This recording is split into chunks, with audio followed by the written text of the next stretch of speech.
কাকা, আমি একটা ছোটখাটো চাকরির জন্য আবেদন করছি। আমার চাকরিটা যদি হয়ে যায়, আমি ধীরে ধীরে আপনার সব টাকা পরিশোধ করে দিব। দেখো মা, তোমরা ছোট মানুষ, এইসব কথার মধ্যে তোমরা আইসো না।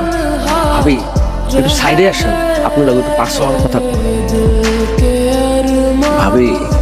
কইতেছিলাম কি, কলিমা তো এখন ছোট স্টুডেন্ট, এখন তার চাকরি বাকরি জড়ানো দরকার। টাকা পয়সা ইনকাম করার আরো কত রাস্তায় তো আছে।